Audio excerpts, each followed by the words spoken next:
Updates అందించడానికి మనతో పాటుగా సీనియర్ సంపాదకులు తెలకపల్లి రవి గారు సిద్ధంగా ఉన్నారు. రవి గారు నమస్తే సార్. నమస్తే వర్మ సార్, కలెక్టర్ల సమావేశం నిన్న దిశానిర్దేశం చేస్తా ప్రజల్లో అసంతృప్తులు అవి కూడా వ్యక్తం అవ్వకుండా చూడాలని కలెక్టర్లకి చంద్రబాబు నాయుడు గారు హెచ్చరిక. ఎలా చూడాలి? చాలా సీరియస్గా, అంటే మనం నిన్న చర్చించినప్పుడు అప్పుడప్పుడే మొదలవుతుంది ఆ మాటలు అవి ఇవి మనం మొదటి రోజు మాట్లాడాం. కానీ చాలా సీరియస్గా ఆయన మనం చేసామనుకుంటే చాలదు, మనకు సంతృప్తి చెందితే చాలదు, ప్రజలు కూడా అలా భావించాలి. ప్రజల్లో అసంతృప్తి ఉందంటే మీరు వాళ్ళకి అందుబాటులో ఉండడమే కారణం అన్న పద్ధతిలో రెండు కనిపిస్తున్నాయి. ఒక డేంజర్ బెల్స్ ఏదో ఉన్నాయి, జాగ్రత్తగా ఉండాలి. మీరు కలెక్టర్లు మీరు సరిగ్గా చేయకపోతే మనం సంతృప్తి చెందితే కుదరదు, ప్రజలు సంతృప్తి చెందాలి.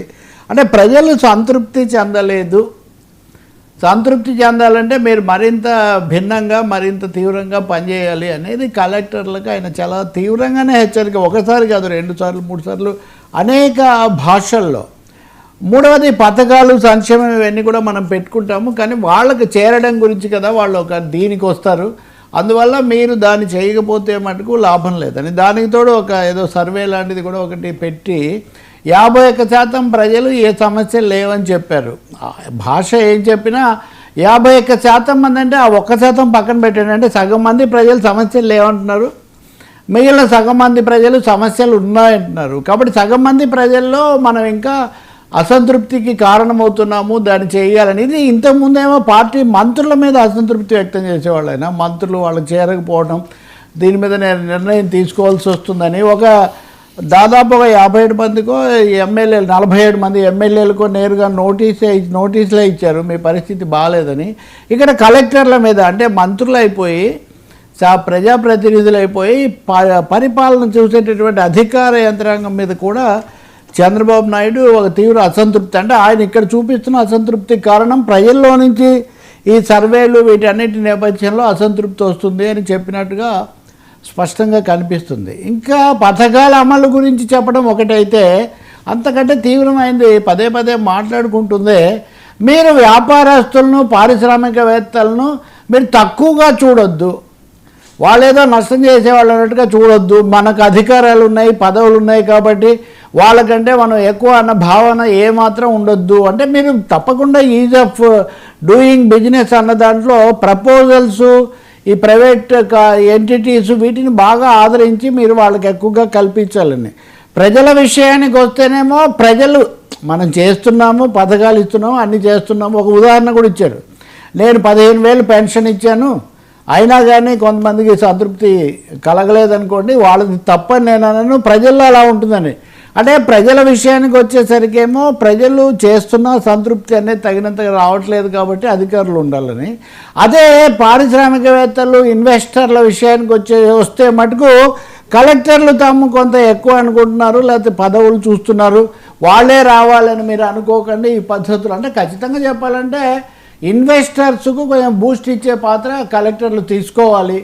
ఒక ఫీలింగ్ ఏదో మీలో ఉంది, వీళ్ళు వ్యాపారం కోసం వస్తున్నారు, వాళ్ళు దీనికోసం వాళ్ళు వస్తున్నారు, కానీ మన కోసం ఏం కాదు కదా అని మీరు అలా భావించడానికి లేదంటే ఖచ్చితంగా చెప్పాలంటే ఆయన ప్రాధాన్యత ఈ పెట్టుబడులు పెట్టేవాళ్ళు వ్యాపారవేత్తలు వీళ్ళకు కలెక్టర్లు చాలా ఎక్కువగా ఇవ్వాలి, ఇప్పుడు ఇస్తున్నది సరిపోవడం లేదు అనే భావన ఆయనలో ఉన్నట్టుగా కనిపిస్తుంది.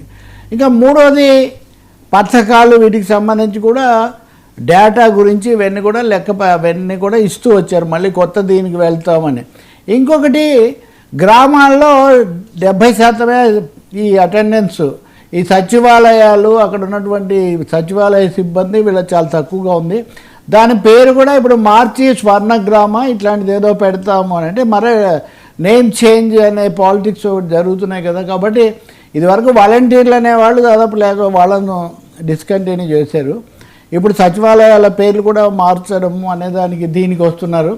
ఎక్కువ అసంతృప్తి వాళ్ళ మీద ఉంది అని దానికి కారణం కూడా ఉంది కదా. అంటే అంతకుముందు ఏవో ఇంటికి వచ్చి ఇచ్చిన పరిస్థితి అది ఇది పోయి, కాబట్టి సచివాలయాల పేరు తీరు మార్చాలి అన్న పద్ధతిలో ఆలోచిస్తున్నట్టుగా కూడా కనిపిస్తుంది. ఇవన్నీ కూడా రేపు ఏప్రిల్ నుంచి సంక్షేమ క్యాలెండర్ అనేది చాలా భారీగా ప్రకటిస్తాము. అక్కడి నుంచి దాన్ని పూర్తిగా ఇదంతా డేటా డ్రివన్గా ఉండాలి.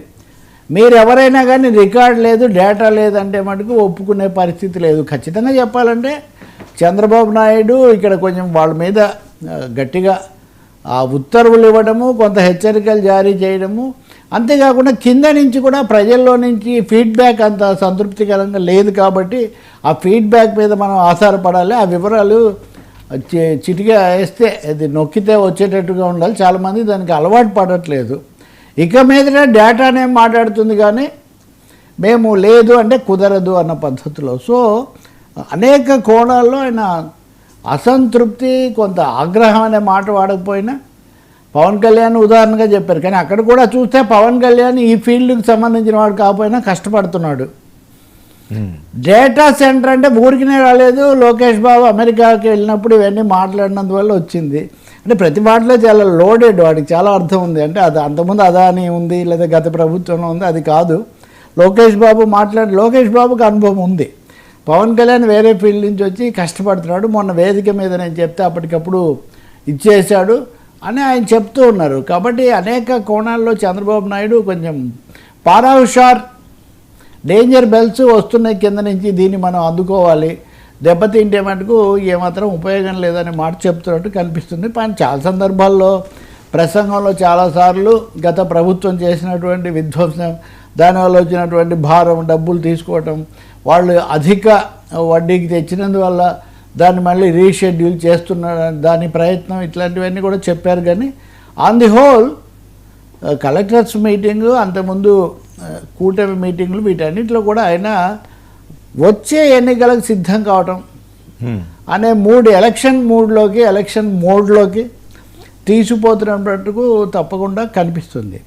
దీన్ని మళ్ళీ మాజీ ముఖ్యమంత్రి అంటే ఈయనకంటే ప్రిడిసెసర్ జగన్ ఏమో మీరు చేసి నిర్ణయాలని మీరు చేసి ఆదేశాలను మీరు ఇచ్చి కలెక్టర్లను అంటారా, కలెక్టర్ల మీద దాడి చేస్తే వాళ్ళు ఏం చేస్తారన్నట్టుగా వాళ్ళ పత్రిక కలెక్టర్లను కొంచెం సమర్థిస్తున్నట్టు, ముఖ్యమంత్రి తన వైఫల్యాలు లేకపోతే తన విధానాలు సరిగ్గా లేకపోవడం అనేది దిద్దుకోకుండా కలెక్టర్ల మీద పడుతున్నట్టు. నిధులు సేకరించడం గురించి కూడా 15,000 కోట్లు కేంద్రం నుంచి మనం తెచ్చుకోవాలి, కనీసం ఒక 5%, ఇప్పుడు 10,000 కోట్లు ఉన్నాయి, వాటిని ఖర్చు పెట్టాలి, ఇంకో 5,000 కోట్లైనా మనం తెచ్చుకునే ప్రయత్నం చేయాలి. అనేక కోణాలు. ఇంకోటి కూడా ఉంది, ఈ కొద్దిపాటి సర్దుబాటు విషయానికి వస్తే నిన్న హైకోర్టులో కూడా ఈ లోకాయుక్త ఇట్లాంటి కార్యాలయాలు కర్నూలులోనే ఉంటాయని రాష్ట్ర ప్రభుత్వం స్పష్టంగా ఒక అఫిడవిట్ అనండి, ఒక ప్రకటన వాళ్ళు చేశారు, ప్రభుత్వ తరఫు న్యాయవాది.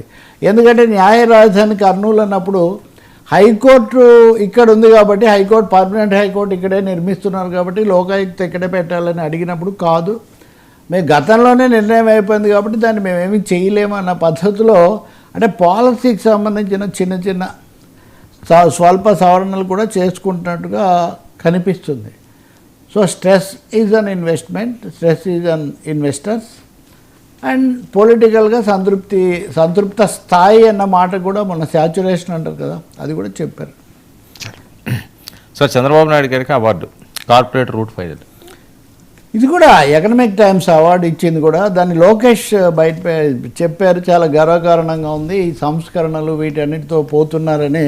ఖచ్చితంగా చెప్పాలంటే ఇప్పుడు ఆయన అక్కడ చేసిన ప్రసంగం, ఆయన ఇచ్చిన డైరెక్షను, ఇది ఇచ్చింది కూడా ఎకనామిక్ టైమ్స్ అంటే మోర్ ఫ్రమ్ ఈ కోణంలో వాళ్ళది ఎక్కువగా ఉంటుంది కదా. మీరు గమనించండి, సత్వ అనే ఒక రియల్ ఎస్టేట్ సంస్థకు విశాఖపట్నంలో భూములు ఇచ్చారు. నేను 12 హోటళ్లకు శంకుస్థాపన చేయబోతున్నాము ఒకే రోజని నిన్న కలెక్టర్ల సమావేశంలో కూడా చెప్పారు. ఈ హోటళ్లకు కూడా భూములు ఇచ్చారు. అమరావతి అంటే రాజధాని అభివృద్ధి కావాలి కాబట్టి భూములు ఇచ్చామంటే ఒక విధంగానే, అసలు చేసేదే భూమి వ్యాపారం అయితే వాళ్ళకు భూమి ఇవ్వడం ఏంటి? ఇప్పుడు గూగుల్కి ఇచ్చాము అంటే టెక్నాలజీ వస్తుంది, ఇంకోటి ఏదో వస్తుంది. ఆ గూగుల్కు భూమి ఇచ్చిన దాని మీద కూడా విమర్శలు వచ్చాయి. ఇప్పుడు ఎవరు విమర్శ చేశారంటే కార్మిక సంఘాలు, లెఫ్టిస్టులు కాదు, విశ్వ హిందూ పరిషత్ వాళ్ళు ఫిర్యాదు చేశారు. గూగుల్కు విశాఖపట్నంలో భూమి ఇటువంటి, అది కూడా సింహాచలం దేవస్థానం ఆలయాలు మీరు ఇవ్వడం ఏంటని. ముఖ్యంగా ఈ రియల్ ఎస్టేట్ సంస్థలకు కూడా భూములు ఇవ్వడం అన్న దాని మీద ఇది రాజకీయేతర వర్గాలు కూడా విమర్శిస్తున్నాయి. అసలు వాళ్ళ వ్యాపారమే భూమి కొనుక్కొని దాని మీద ఇళ్ళు ఇంకా కట్టి చేయటం కదా, వాళ్ళకు భూములు ఇవ్వాల్సిన పని ఏముంది అంటే టాప్ టు బాటమ్ ఈ భూములు ఇవ్వటము అన్నది ఒక పెద్ద వ్యవహారంగా తయారైనట్టుగా ఉంది. ఇదంతా పెట్టుబడులను ప్రోత్సహించడం అనే పేరుతో జరుగుతున్న పరిస్థితుల్లో బహుశా ఆ వర్గాలకు తప్పకుండా ఈ స్పీడ్, ఈ ease of doing or ease of giving lands కూడా ఉపయోగకరంగా ఉండొచ్చు. కానీ చంద్రబాబు నాయుడు లేదా ఆయన కుటుంబం కూడా చాలా, వాళ్ళ పార్టీ కూడా ఈ పెట్టుబడులను ఆకర్షించటం అన్న దాంట్లో బాబు గారు బాగా జయప్రదమయ్యారు అన్నదానికి ఈ అవార్డు ఒక సంకేతం అవుతుందని వాళ్ళు చెప్తున్నారు. But other side political message ఎలా వస్తుంది అన్నది అదొక భాగం. సార్ జగన్ జంగ్ సైరన్ నేతలతో కొత్త వ్యూహ రచనలు ఈరోజు 4